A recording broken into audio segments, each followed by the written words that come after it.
Hello, welcome to The Wandering Drew. I am Drew. Thank you for joining me. On today's episode, I'd like to do something that I've been meaning to do for a while, but has just kind of been put on the back burner for a little bit. And that is doing a unpacking of my gear that I currently take on my trips. So what I'd like to do now is unpack my pack, showing the gear that I use currently and will be part of my kit that I'm taking on the Swamp to Shore, also known as the Ocean to Lakes Trail, in the next couple of weeks. Stay tuned.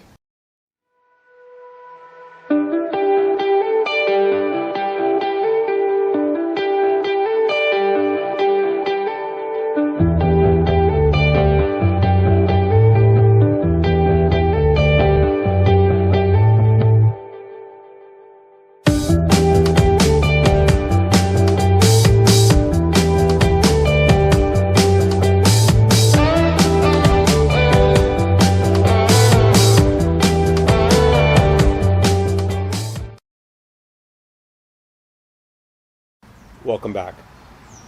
Once again, thank you for joining me. What I'd like to do now is to go over some of the gear that I'm going to be taking with me on my trip. This is the gear that I'm currently using, and this kind of gear is pretty much tailor-made toward the Ocean to Lake Trail that I'll be doing in February to March of this year. And that trail, if you've watched some of the previous episodes, is located in Florida, South Florida to be exact, where the temperatures are a little bit warmer. I'm hoping for a cold snap, but you just don't know what you're going to get. So ideally I can predict that the temperatures will be warm during the day, probably 70s and 80s, and maybe, if I'm really lucky, drop down to the upper 50s at night. But it's going to be on the warmer side. So I won't need to carry as much cold weather gear as I would on another hike. And I can predict that it's going to be hot and humid during the day. Hopefully there won't be much rain during this time of year, but you can't predict that.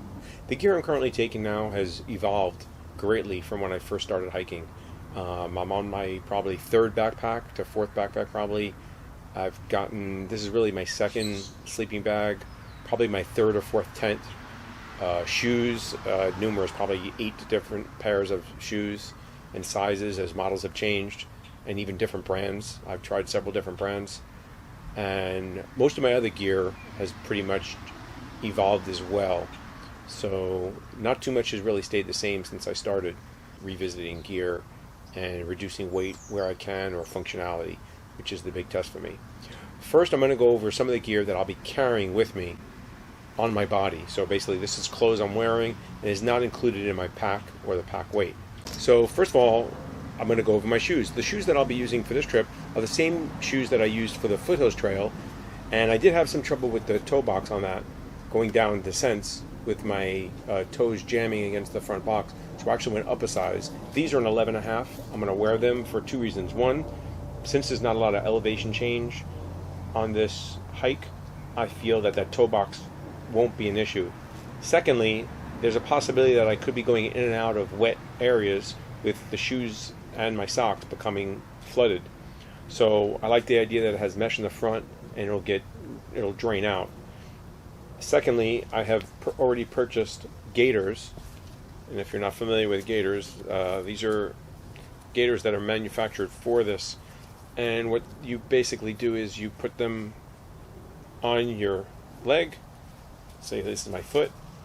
They go in the shoe, they hook onto the front, and they go in the back. They're pre-made with this Velcro in the back that they catch onto, and what it does is it keeps out debris, little scree, pebbles, rocks, twigs, anything that solid that could get in and start irritating your foot. So it's really useful in like dusty and dry areas, or in this case with the water lapping over, you don't get little pieces of dirt, leaves, twigs getting in your shoe. I'm going to try them out. I've never used them before. This will be the first time for me. So I already have these for this brand, and because they're from this brand, they already have the hook that retains the front, and the Velcro is already part of the shoe in the back. So it's really made for these gaiters, which I've already purchased, so I'm going to be using them. Secondly, since these are an older pair of shoes and I've gone up to a larger size, the 12 size, I feel that if they get really ruined or nasty during the trip with the water and they just don't come back very well, that I'm not going to be devastated if I have to toss them, because I've gotten some mileage out of them and I've used them. So that's the first thing I'll be doing. Is I'm going to try out the these are temp 1.5s, I think they are. I'm going to try these out on the trail. This is the shoes I'll be taking, and I've already used them on a 76-mile trail, so I know I can wear them and make mileage in them. And I'll be using them with the gaiters. Secondly, I'll be bringing a hat. I've taken this hat out before. Actually, this hat comes from Disney.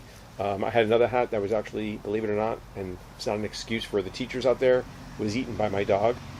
My previous dog had a little problem with chewing things. So I'll be bringing this hat just mostly for sun protection. No other reason other than that. And along the same lines, I'll also bring my buff, which I happen to love this buff. I like it a lot. It's made several trips with me. It's summer weight. I do have a heavier one that I've never worn, though. I'm pretty comfortable with this one, even during the cold weather. I like it. It's blue, one of my favorite colors. I'll be using Darn Tough socks. I had tried some other socks. I have Injinji Wigwam socks. The Wigwam socks are a little bit slick for me. I find that my foot really didn't feel firm in the shoe, and they seem to they're thinner and lighter, which I liked, but I felt like I was sliding around a lot. So I've gone back to the Darn Tough socks. I have several pairs. This is one of them. I'll be bringing 2 pairs of these with me, but I'll go into that more in my pack. And I'll bring another pair of socks just to wear at night, and that's what I'm going to use the Wigwams for. And I'll just be using those at night to sleep in the sleeping bag, if I feel I need them, if it's a little chilly or my feet feel cold. Other than that, I'm going to hike in the Darn Tough socks. My feet just seem to like them. I don't get blisters. I don't get any, rubbing hot spots. Sometimes, occasionally, but very rarely. And they seem to help fill the gap in my shoe, and I don't feel like I'm slipping around and getting that friction when I walk. So that's important. I've decided to go with this shirt, which this is a Patagonia shirt, and I usually wear this as a base layer, or in actuality, most of the time these are my pajamas that I sleep in when I hike. But I have a black one that's similar to this. However, due to the fact that I have a feeling I'll be out in the sun a lot, I decided that I would wear the lighter color, the blue, rather than the black, because I think it'll be cooler, not by much. Additionally, I like wearing the long sleeves for protection from the sun, from bugs, and from miscellaneous scratches and abrasions as you bump into, leaves or twigs as you're walking. So that's one of the reasons for that. And then I'll have my the other thing I'll be bringing is ex officio boxer briefs. I think these are 9 inches total. I like these when I hike. You don't have to worry about chafing in your groin area or against your thighs.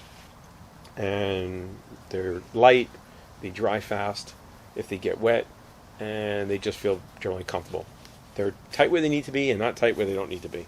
How about that? And then I have, these are Black Diamond pants, long pants.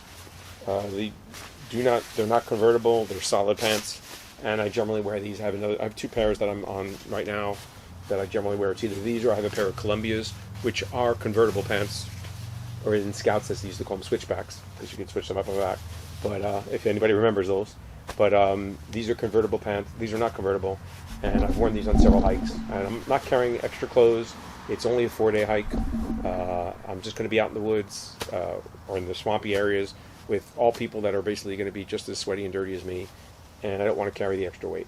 So the other thing that I'll have with me are my trekking poles, and these trekking poles have made 3 trips with me now, and I also use these to not only trek with. For a while I was using it to record with. I have a little mount. With my current camera, though, I'm afraid that it's a little too heavy for me to probably do that. I'm probably going to take this off to record. I just think this is too heavy with that camera that I'm currently... The camera I have is almost a pound, and if I put it out there just with the long arm, the lever, just really, really hard to hold it steady, and I think that suffers in quality. So I'll probably end up hand holding it and shooting myself if I'm doing selfie stuff. So I'll probably take this off. But I used to have a stick pick, which I liked, but it's just not obviously usable with this camera. It's just too heavy. It's equivalent to a DSLR. But I use these also, these trekking poles. I'm a convert to them. I never used to use them. I've only started using them really in the last couple of trips, and I do like them. I started using them, I think, last summer. The first time I used them was on the Art Loeb Trail, and I really use them because I use them as poles for my tent. So I have to have these unless I bring separate poles, which I do have. But once again, anything with dual functionality is always good. And I got to say, on that hike, and especially my Foothills Trail hike, having the trekking poles really came in handy several times when you're going across someplace that's wet or slippery or just in general. And several times I've tripped and fallen, and these have saved me from face planting myself or even falling altogether. I only fell once on that trip totally, that I actually went down on my back. I have no idea what happened, and I actually started laughing. I wish I had video of that. That would have been really funny. Just one minute I'm walking, next minute I'm looking up at sky, and I have no idea what happened. But anyway, I go off topic. I'll be using these. I'm going to just reposition the camera now so you can see more of my pack as I unpack it in front of me. Okay, so we're back again. What I'm going to do now is I'm going to unpack my pack and show you what I'm currently using, what I currently have in it. This is my pack totally configured as I'm going to use it. The only thing missing in this right now is water. And that's the only additional item that I'll probably be adding to my pack as it stands. And currently, right now, the pack totally as it exists, minus the camera, which I'm using to record this episode, is weighing 8.15 kilograms, which converts to about 17.9 pounds. And I guess that would be considered my base weight, although there's fuel in there and with my food. So that's without the food, I'm sorry. With the food, I feel I'm a little bit heavy than I should be. It's 11 kilograms or 24.3 ounces. My food bag alone is weighing 6.3 pounds or 101 ounces,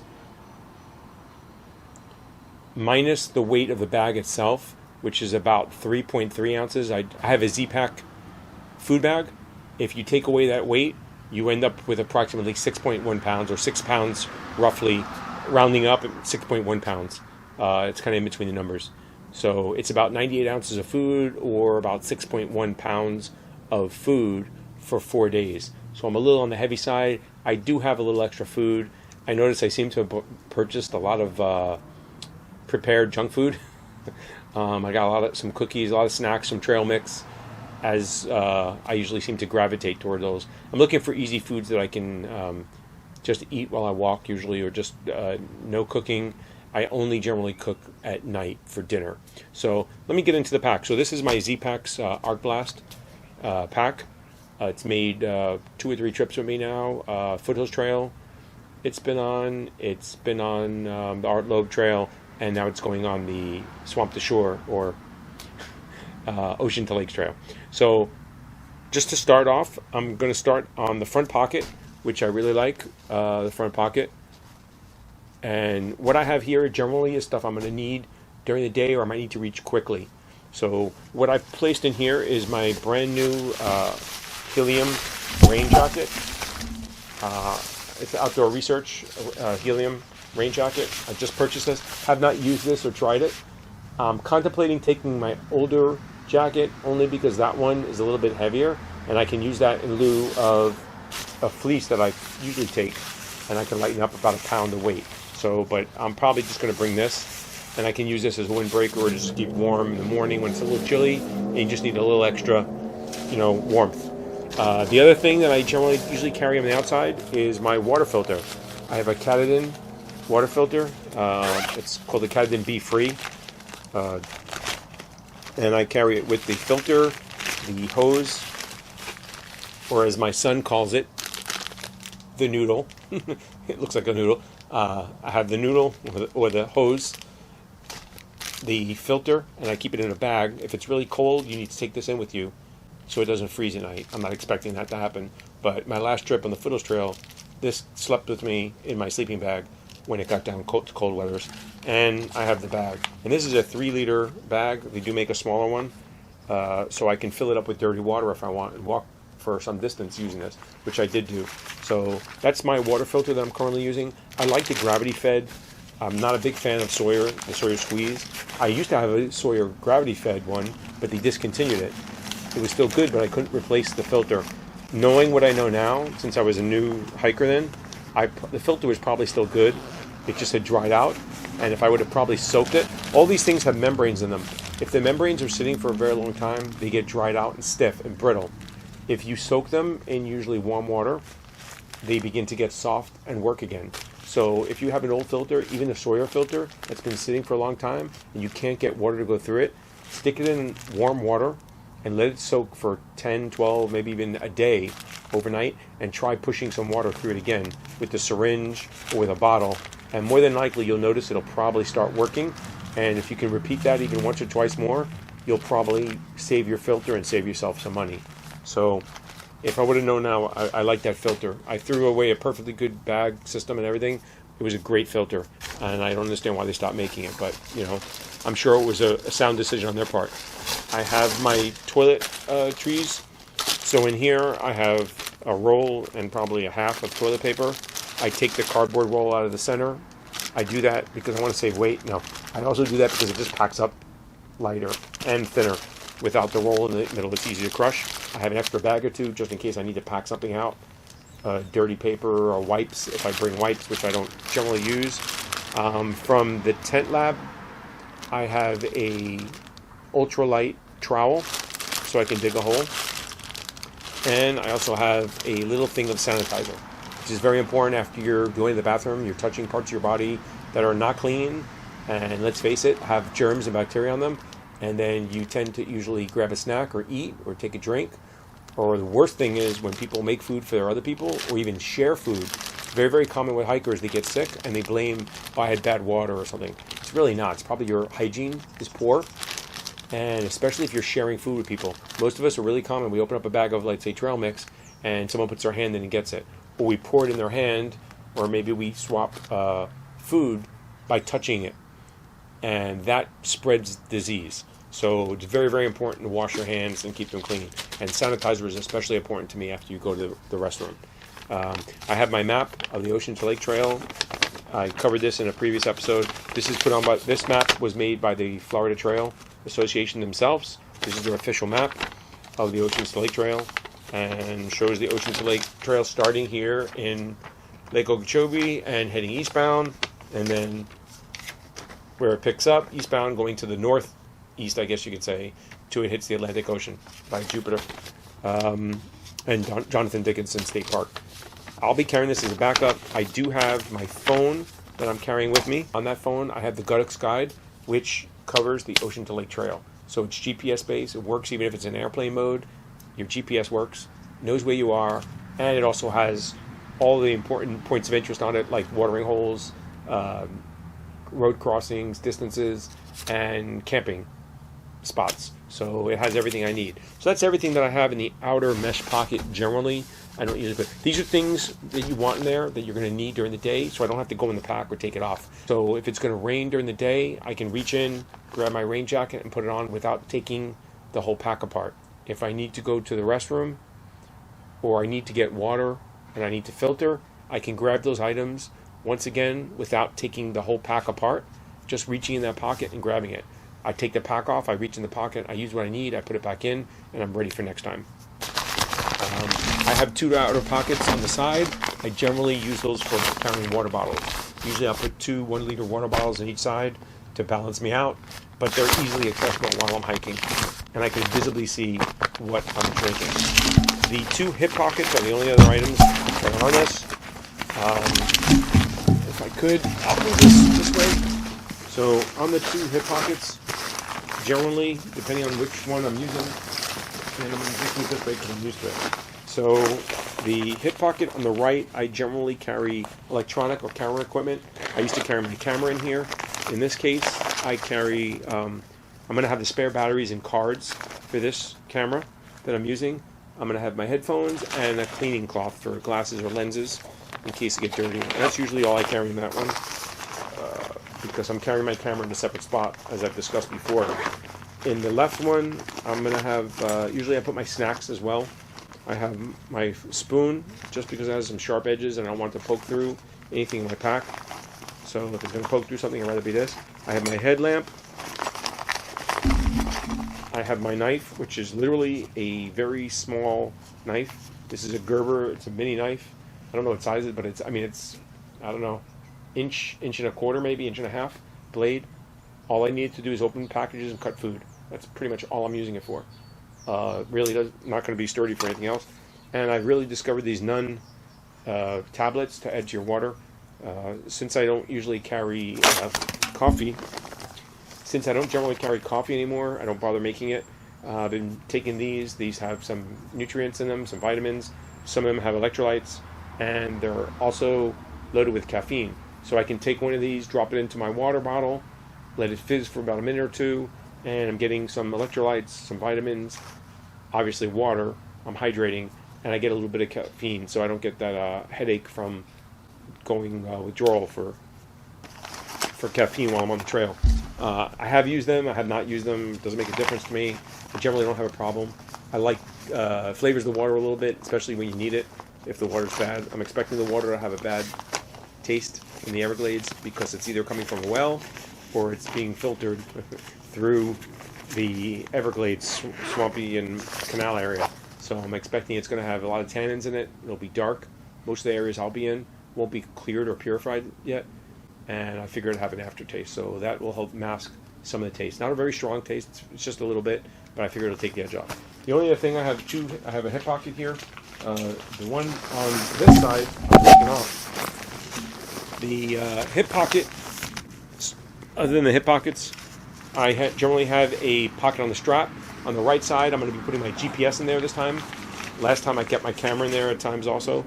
So I'll have my Garmin InReach Explorer in there, so it's easily accessible, and I can get it and check it without having to go into a pocket, really.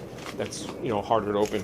And on the left side, I'm going to have the bracket, which is going to carry and hold my camera in place, but it's readily accessible.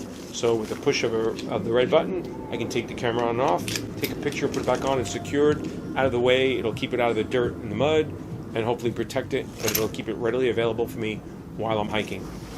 So that's all the exterior pockets and parts. Now I'm going to go into the interior. So if you look at the Z-Pack, it has a strap across the top that I'm going to open and a buckle. And then when you do that, let me just push this here, you're able to unfold this. And this is how, if you have different needs based on how much you're carrying, if you need to roll it down or roll it up to take up more or less room as your gear becomes lighter, or you use up food, or you're carrying less, you can roll it down and it takes up a smaller part of the backpack. So you can roll it down. Right on top, I have my food bag. That's generally what I'm going for if I'm going to go in. And this is my food bag. And like I said, this is a Z-Pack's food bag. It's 3.3 ounces empty with my food in here as I have it now. This is all set to go.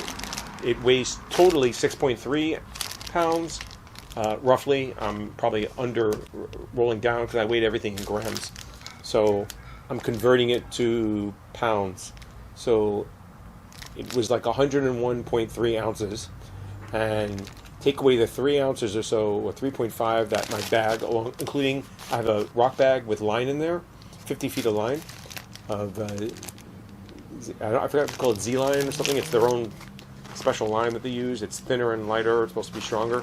I bought something highly fluorescent this time since I lost my last one on the foothills trail.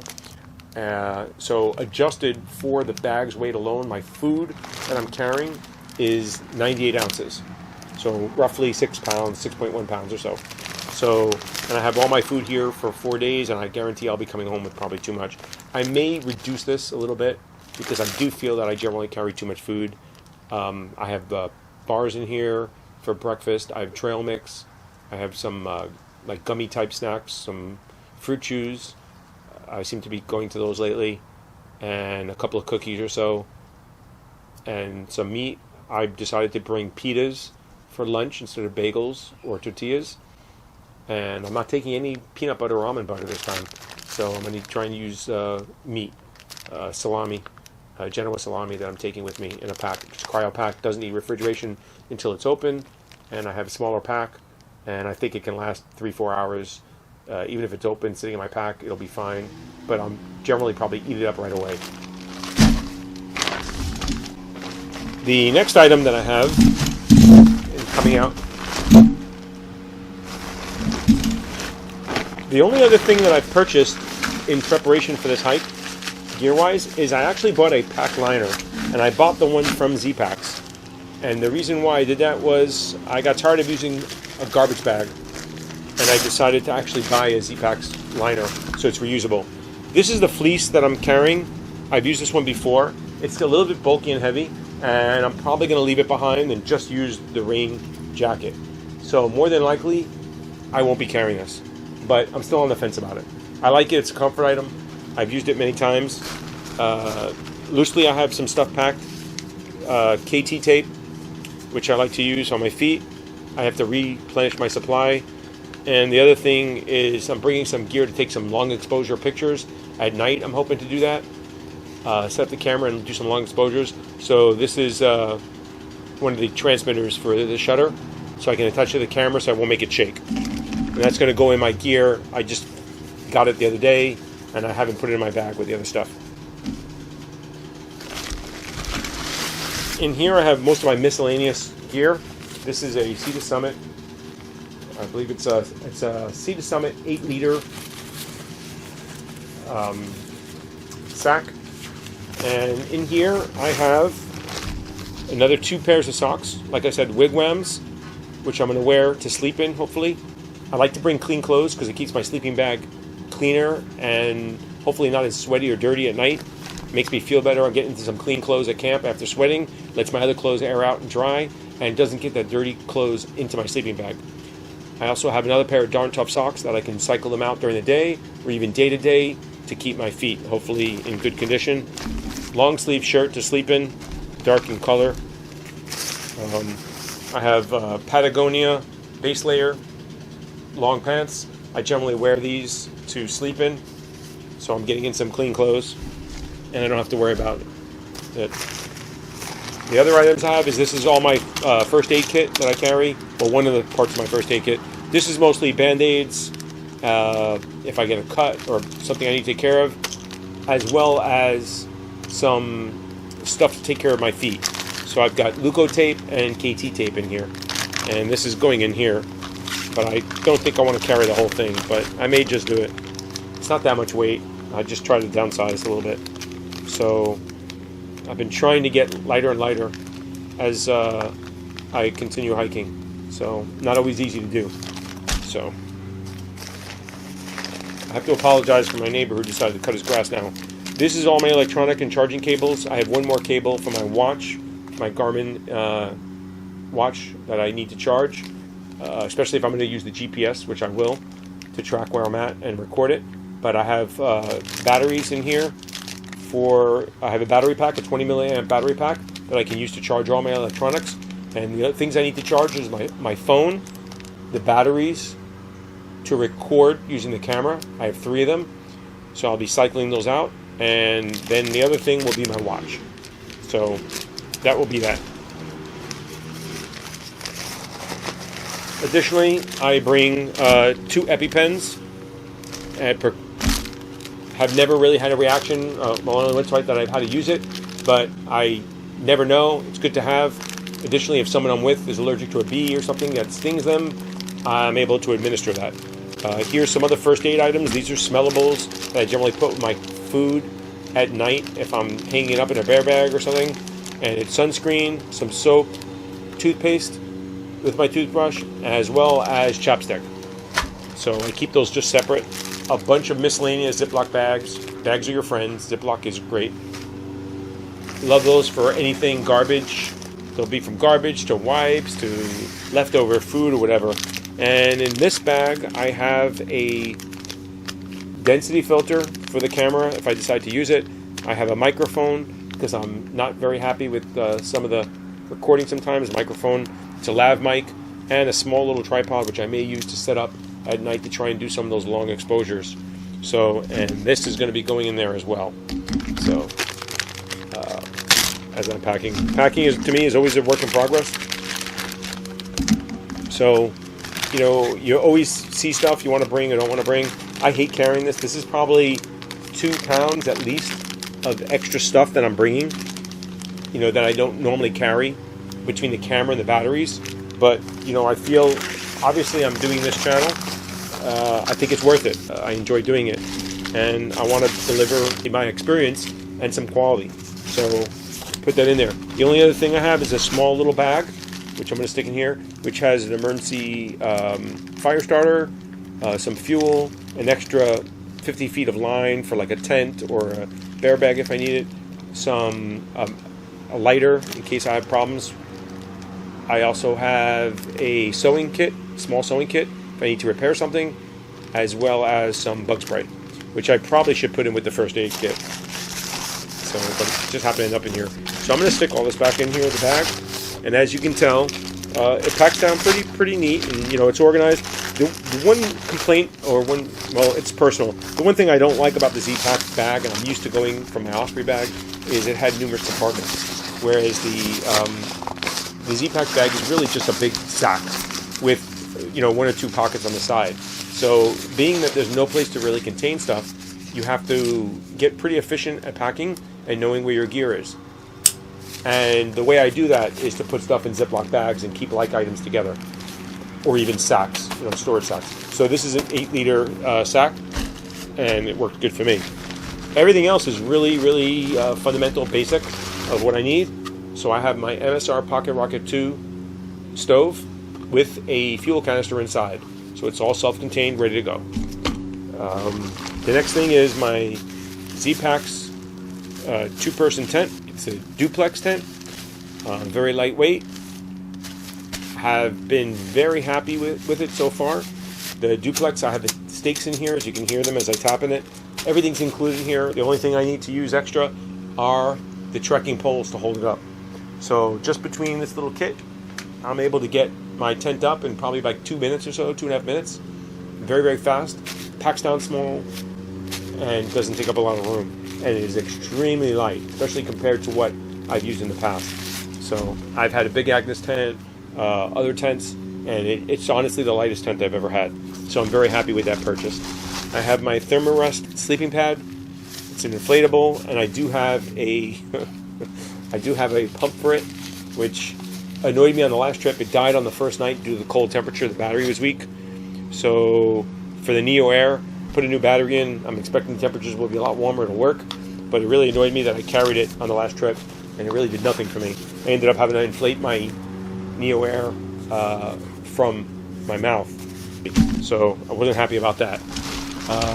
The other 2 items I have in here, the last 2 items, are my Sea to Summit Aerios pillow.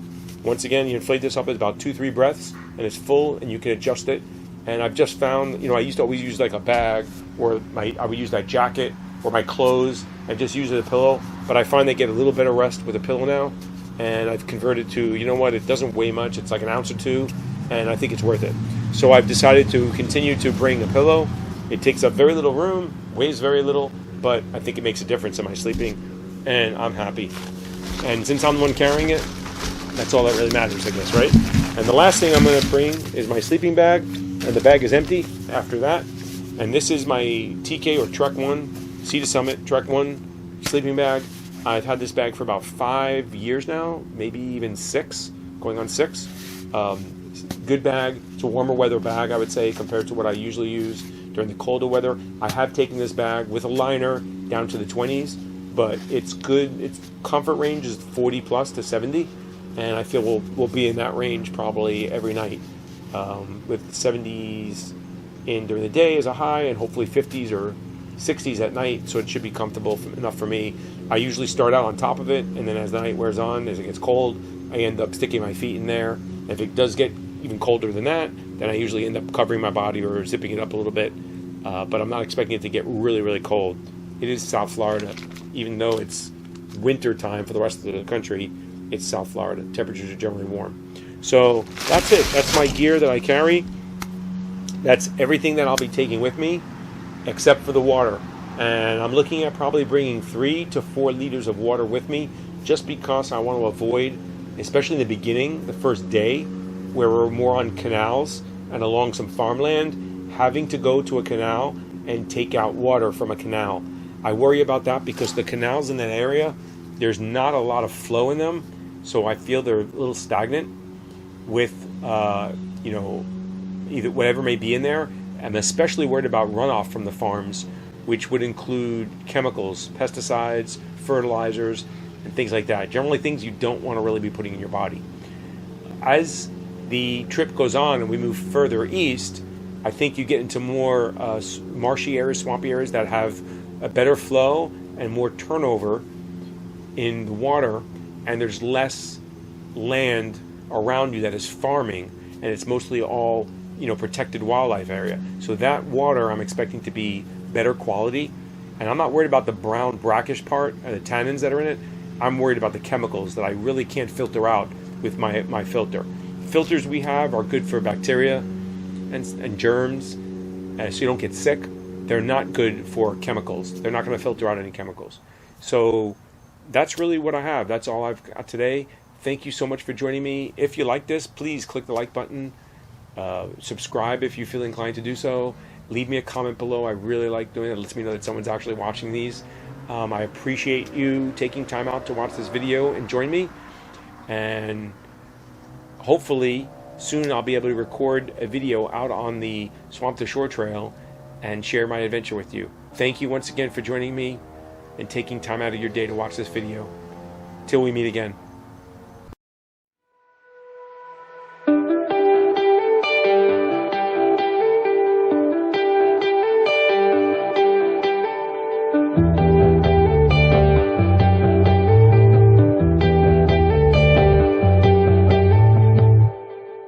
If I'm going to get water or go to the bathroom, same thing. I can just reach in there, get what I need,